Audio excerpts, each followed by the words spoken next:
The tape shows my wife kissing my best man 14 hours before she married me. It sat in a shoebox in her mother's attic for 18 years, and I found it this spring because I wanted to surprise her for our anniversary. I watched it 4 times before my hands started shaking. Then I watched it again. I inspect buildings for the county, foundations, wiring, load walls. My whole job is finding the cracks somebody painted over, and I never once thought to run that inspection on my own marriage. We got married in 2008 in her parents' church, 300 people. I was 29. She wore her grandmother's veil and cried through half the vows. And I remember standing up there thinking I was the one man in that building who had nothing to worry about. 2 kids came along, a boy who is 16 now and drives my old pickup on his permit, and a girl who is 13 and smarter than both of us. A house I bought 3 years before I married her, back when it was cheap. She hung curtains. I built the deck. 18 years of packed lunches and parent-teacher nights. This spring, her mother finally sold the big house and started mailing us boxes, old ornaments, yearbooks, and 1 box with a strip of masking tape across the top that said wedding stuff in her mother's handwriting. Our anniversary is in October. 18 years. I had an idea. I was going to take every tape from the wedding weekend, get them converted to digital, cut them together on my computer, and play it for her at dinner. The whole weekend, start to finish. The rehearsal, the ceremony, the reception, the send-off. I even bought a used camcorder off a guy from work because you cannot play those little tapes without one. $40. He threw in the charger. There were 9 tapes in that box. 7 were labeled in black marker. Ceremony 1, Ceremony 2, Reception. 2 said nothing at all. One of the 2 blank ones was rewound only halfway. Somebody had watched a piece of it and stopped. I told myself it was nothing. I started with the labeled ones because I was building a gift. The ceremony tapes were exactly what you would expect. Her cousin shot most of them. He was 22 back then and thought he was making a film. So there are long, slow shots of the church doors, the flowers, my grandmother fixing my collar in the parking lot. The camera finds me at the altar, waiting, rocking on my heels. I sat in my garage watching that on a little fold-out screen and got choked up. I did the transfers at night out in the garage because the software was slow and she kept asking what I was doing out there. I told her I was cataloging inspection photos. First lie I had told her in years. Wednesday night, I got to the first blank tape. It was the rehearsal weekend, Friday, the day before the wedding. Her cousin again, same slow, artsy style. The rehearsal dinner was at her uncle's lake place. There I am at the grill with her father. There is my best man with his arm around my neck, telling the camera I was the best man he ever met. I am not going to say his name. He does not get one in this story. We met freshman year of college. Roommates by luck, brothers by choice, is what he used to say. He drove 6 hours when my father died. He was the first person I told when I decided to propose. He stood next to me at that altar holding the rings, and at the reception he gave a toast that made my mother cry about how some men spend their whole lives looking for a friendship like ours. On the tape, around 40 minutes in, the party thins out. The camera gets set down on the porch rail, still recording. Her cousin walks off to find a bathroom or another beer. And for 8 minutes, the camera just stares down the length of that porch at the lake going dark. At the 7-minute mark, 2 people come around the corner of the porch, away from the lights. My wife, in the white sundress from her rehearsal dinner, the one in the framed photo on our hallway wall, and my best man. You can tell from the first second that it is not the first time. That is the thing that broke me before anything else happened. There was no hesitation in it, no drunk stumble, none of that. He put his hand on her waist like he had done it 100 times. She looked back at the door once. Then she kissed him. 14 hours before she walked down that aisle to me, she kissed my best man with both hands on his face. And when she pulled back, she was not crying. She was not shaking her head. She was smiling. The camera microphone was maybe 8 feet away, and the lake was quiet. She said, "After tomorrow, this never happened." And he laughed, low, so nobody at the lit end of the porch would hear. And he said, "You are really going to do this?" And she said, "I am really going to do this." And that was it. She fixed her hair with 2 fingers, walked back around the corner into the light, and 30 seconds later, I heard her voice near the camera asking her mother if the pie was out. He stayed at the rail another minute, looking at the lake, and then he clapped his hands once and followed her in. The tape ran 4 more minutes and cut off in the middle of somebody carrying dishes. I sat in my garage with the little screen folded open, and I did not move for a long time. The house was 15 feet away through a wall I had drywalled myself, and my wife was inside it, asleep. And I remember the first thing I thought: the timestamp is wrong. Cameras reset their clocks. It happens all the time. That is what I told myself. The man whose whole job is reading timestamps on inspection photos told himself the timestamp was wrong. But the sundress was the sundress. The rehearsal dinner was the rehearsal dinner. I ran the transferred audio through headphones with the volume up until every word was clean. I checked the labeled tapes against it. Same evening, same light, same paper lanterns her aunt strung across the porch. Nothing was wrong with the clock. 14 hours. I did not wake her up. I did not drive to his house. For 12 days, I checked everything and said nothing. When she asked about the garage, I told her it was an anniversary surprise and to stop snooping. That part was still true. I watched the second blank tape, the half rewound one. The first half was the gift table at the rehearsal party. The back half was my nephew breakdancing. Nothing else. Part of me was disappointed, and I hated that part.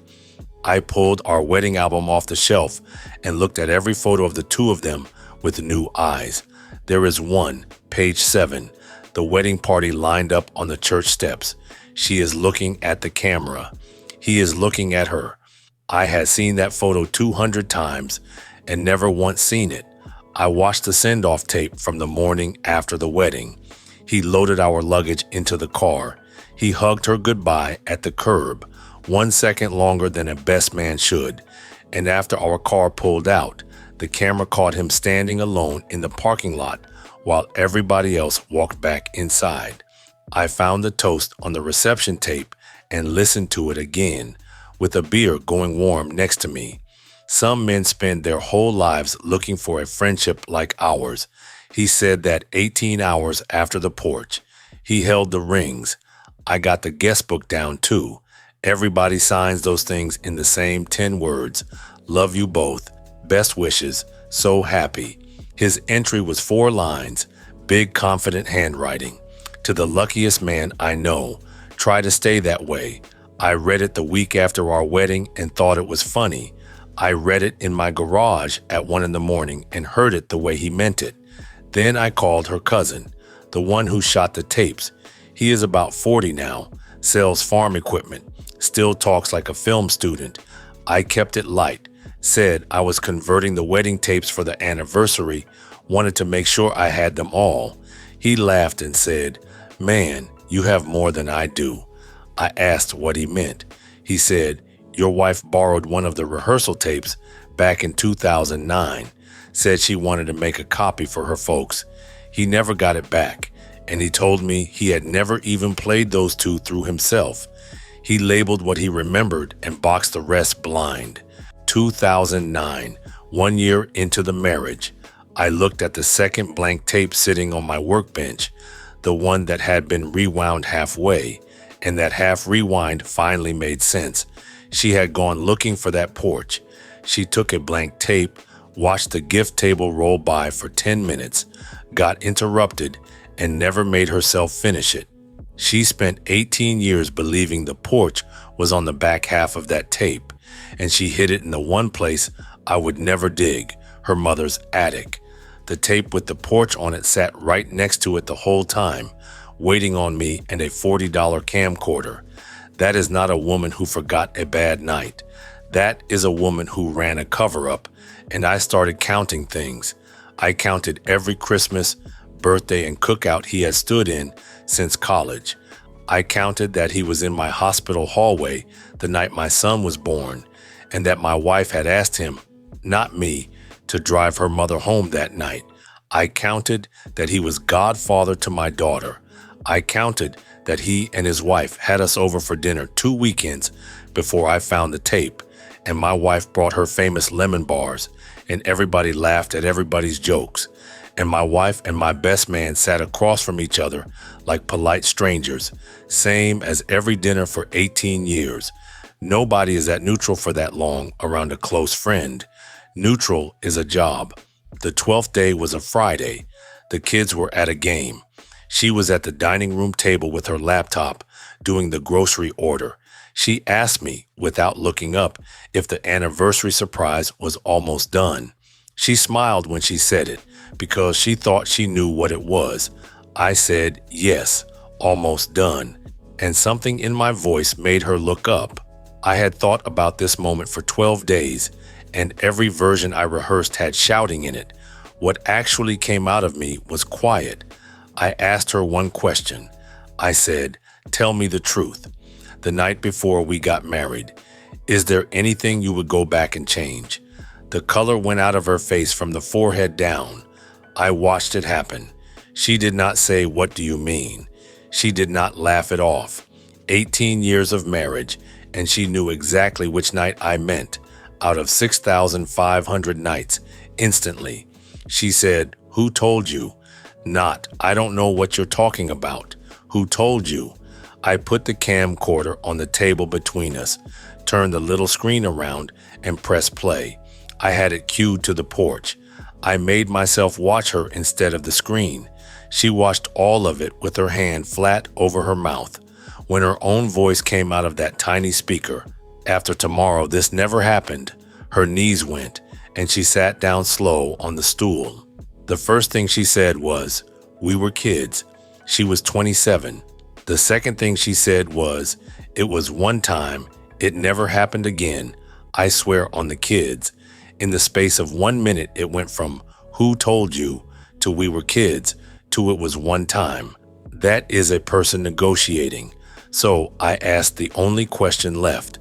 Before or after, he knew he would be standing next to me holding the rings, and she stopped talking. Her eyes went up and to the left, and she said nothing. I said, how long? Nothing came back. I said, how long? And I put my hand flat on the table, not loud, just flat, and the sound of it in that quiet room was worse than shouting. Junior year, she said, to the table, not to me. It started my junior year. Junior year. I met her when she was a sophomore. They did not slip up the night before my wedding. That porch was the retirement party. 6 years. She dated me, got engaged to me, sent out invitations with my name on them, and 5 years of dates and holidays and the proposal. He was there for all of it. My roommate, the man who said in a toast with a microphone that some men spend their whole lives looking for a friendship like ours, while my ring was already on her finger. She cried then, finally, and said the sentence she probably thought would save it.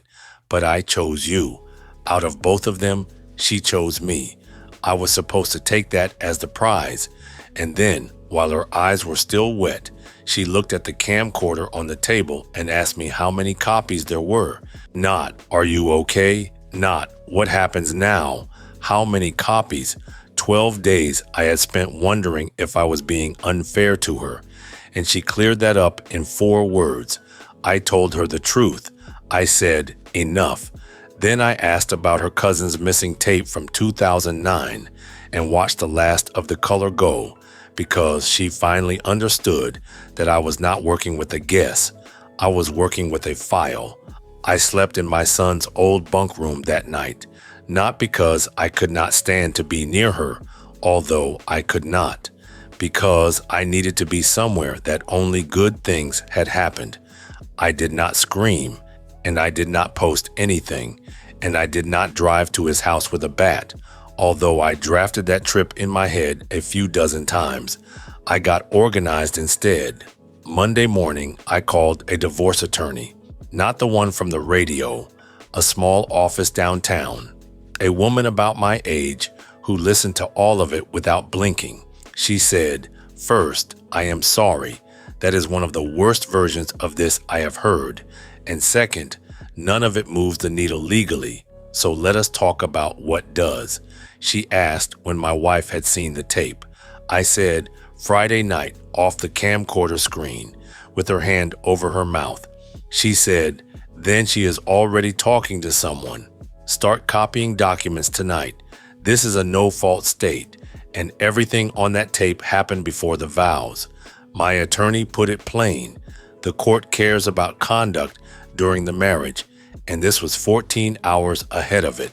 The porch, the 6 years, the toast, none of it moves a courtroom. What mattered was simpler. I closed on the house 3 years before the wedding, and I never refinanced her onto it. And my attorney walked me through what that meant for the equity I carried in versus everything we built after. What we built during the marriage gets divided fair. What I brought in stays where it started. The house my kids grew up in stays under my name, and I had the closing paperwork from 2005 in a fireproof box in the garage, 6 feet from where I watched the tape. Inspectors keep records. She never counted on that. No, I did not threaten her with the tape. I did not have to. The math did it for me, because there was one more fact on the board. 6 years ago, the best man married her younger sister. He is not just in the wedding album. He is at Thanksgiving. He is my kid's uncle by law. Her parents call him son. We filed on a Monday. The papers found her at the elementary school where she runs the front office 10 minutes before the buses. She called me all morning. I answered none of it. When the paperwork hit, my wife had one move left. The same move she had been running for 18 years, control the story. And she could count as well as I could. A long, ugly fight means depositions, means questions under oath, means her sister in a hallway asking why her husband's name keeps coming up. A quiet settlement means the family gets told what she wants them told. While it was pending, I never said a word about the tape to anyone but her and my attorney. She settled in 9 weeks. At the last signing, across a conference table, with both attorneys shuffling paper, she asked me one question, quiet, like it had been sitting in her for months. She said, "The tape I took, the half I never watched, what was on the rest of it?" 18 years she thought the porch was buried on the back end of that tape. I clicked my pen, signed the last line, and told her the truth one more time. "Your nephew," I said, "breakdancing. You spent 18 years guarding a tape of the gift table." She put her head down on the table, right there in front of the attorneys. Hers had to ask if she needed a minute. That was the moment it finished for me. Not the porch, that one. I kept my house and my pension contributions from before the marriage. We split the rest down the middle. Fair is fair. She is the mother of my kids. The custody schedule took one meeting, week on and week off, and the judge signed it without a question. She moved to her parents' side of town the week after she signed. My daughter is going to need a new godfather. She does not know that yet, and it is not the year to tell her. The kids know the true shape of it without the details. My son is 16. He asked me straight, "Did she cheat?" And I told him, "That is between your mother and you when you are older. And what I will tell you is that I never lied to your mother about anything that mattered." He nodded like a man. Worst, proudest moment of my life. As for the man who held my rings, it took one phone call. I sat in my truck outside a job site, and he answered the way he always answered, "Hey brother, 18 years, and I finally understood why that word always came so easy to him. It never cost him anything." I said, "Her cousin's camera was running on the porch rail at the rehearsal dinner." He said nothing for a full minute. I let it run. Then he said, "And I will remember this until I die. What do you want?" I let that sit. Then he tried again, lower. He said, "I have a family now." So did I. Not, "I am sorry." Not, "Let me explain." What do you want? A price check. 18 years of brotherhood. And his first instinct was to find out what I was charging. I said, "Nothing. You gave it a minute ago." Then I hung up and blocked him. As far as I know, he is still waiting. Let him wait. Her sister posted a family photo from Easter. He is in it, one row back, not smiling. Her sister does not know, as far as I can tell. The tape is not mine to burn and not mine to mail, so it sits in the fireproof box with the closing paperwork. Files keep. Last month, the divorce finalized. That same week, the camcorder guy from work asked me if I ever got those tapes converted, and I told him yes, all done. And he said, "Anything good on them?" And I stood there a second. "Best $40 I ever spent," I said. The anniversary would have been 18 years this October. Instead, October is when my daughter has regionals, and my son takes his license test, and the three of us are repainting the deck I built on the house I kept. The hallway wall has new pictures on it now. The sundress photo is gone. I did not smash the frame. I took it down slow and careful, and a picture of the kids went in the frame. 18 years ago, she stood on a porch and said, "After tomorrow, this never happened." She was wrong twice. It happened, and there is no more after tomorrow. See you in the next one.